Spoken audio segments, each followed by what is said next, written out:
Hello जी, नमस्कार।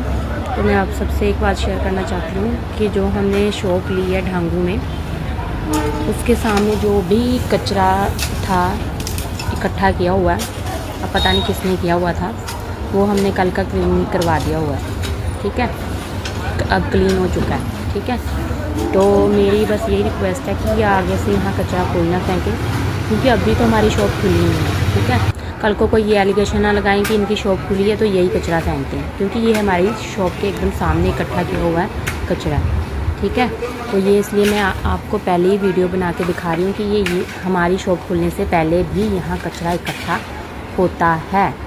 अब ये कौन करता है, कौन डालता है, ये मुझे कुछ आइडिया नहीं है। ठीक है, तो कृपया करके अब यहाँ पर कचरा ना फैलाएं, ये आपके लिए भी अच्छा है और हमारे लिए भी अच्छा है। बाकी मेरी यही विनती है कि यहाँ कोई डस्टबिन का अरेंजमेंट करें जिससे लोग कचरा एक जगह पे फेंकें। धन्यवाद।